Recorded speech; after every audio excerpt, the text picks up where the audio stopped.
I sat before the monitor, convinced that it was watching me, thoughts like angry bees swarming round my head.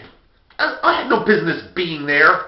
I wanted to tear out clumps of my hair, ram my bleeding scalp into Bernard's nose, take a huge shit in his in tray. That would really fuck up his day. Perhaps then someone might notice me, see that I'm something more than the invisible whir of a software package labouring away in the corner of my neutral grey cubicle.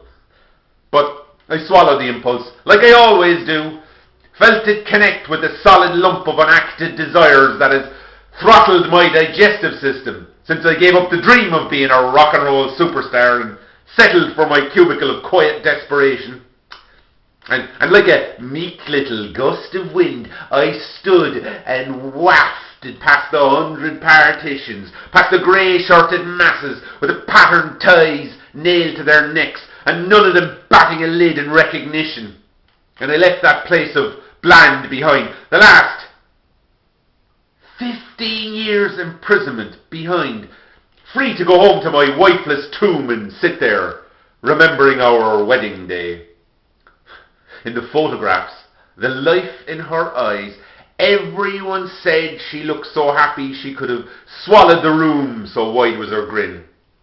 When I think how time has turned my little giggler shrewish and contemptuous, her whole being turned into a frown, her eyes weary of imploring me and me not knowing what else to be. Well, what else could I be? But if I could now, I would storm the battlements and rescue her from the evil clutches of Derek, my ex-best acquaintance.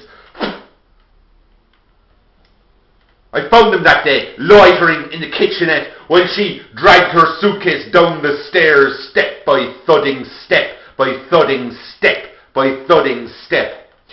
"There's no nice way to put this," she said, "but Derek and I've been making the beast," she said. "And he's hung like a buffalo," attempting to amplify the nastiness with a smile that clashed with the desperate look in her eyes. "And sometimes he makes me laugh," she said, "which is more than you've managed in years," she said. And then she said, "I never want to see you again." But as she left, I could see her shoulders shaking silently. I said nothing. I mean, better one of us escape than we both end up dead together and be forced to spend the rest of our deaths with each other. Far as I know, she's still happy with Derek and his 3-bedroomed semi-D. And she always wanted a little her and me, and, well, my little fellas suffer from what they call low motility. The look in her eyes when we heard the news from Dr. Business as Usual with his fingertips pressed totally to his pursed lips. But she did the decent thing back then. It was still there to be done, and said, "Marriage is forever." Of course, later on that night I heard her sobbing in the ensuite. Well, all that's behind her now. She's had one of the buffalo's spawn. And I refuse to pretend I'm glad for her. I've done enough pretending. And staying in my living room, going insane in my living room, seemed at first like the thing to do. But after 3 days straight staring at the same spot on the wallpaper, I realized something earth-shattering.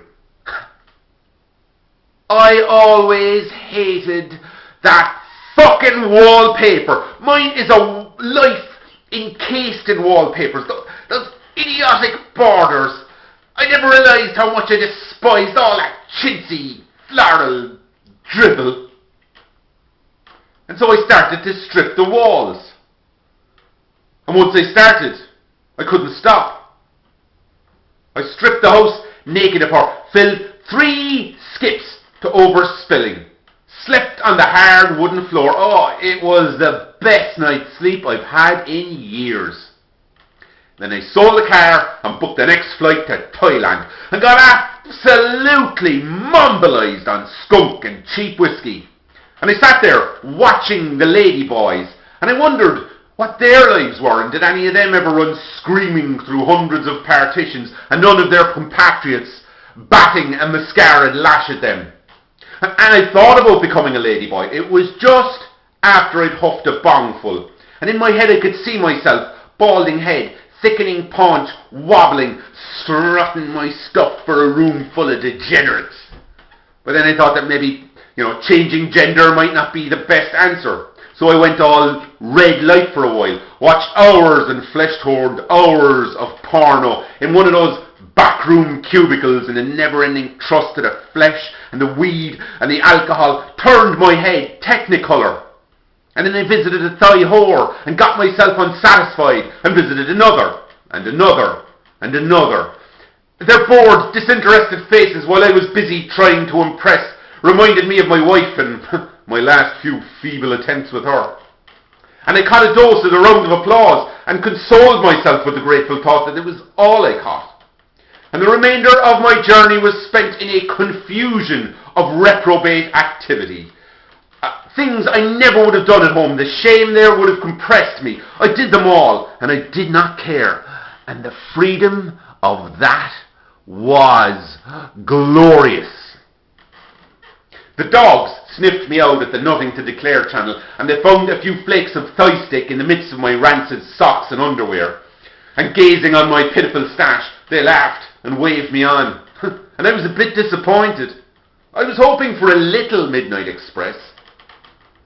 And lo, and he stayed in bed for 3 days straight, and on the third day he rose again and hitchhiked around Ireland. And you'd be surprised these days how few motorists are inclined to pick up a balding, overweight, middle-aged minger. But when it covered the length and breadth of it, I went interrailing around Europe. I did it all. I walked in a peace march in Munich. I bought some bad cocaine from a Japanese Parisian, and I got thrown from a disco in Portugal. Until finally, I ran out of viable currency, and I posted myself back to my bedroom. And I sat there, wondering what next to do. And I couldn't come up with anything new. So I went back into work. 8 months I'd been gone.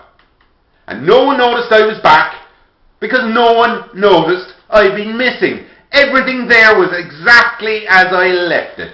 Fading yellow post-its still stuck to the side of the monitor, notepads and pens still gathering dust on my ergonomic desk, and my fingertips blended with the mouse. I felt the keyboard quirtifying me, and I sat before the monitor and watched it, watching me.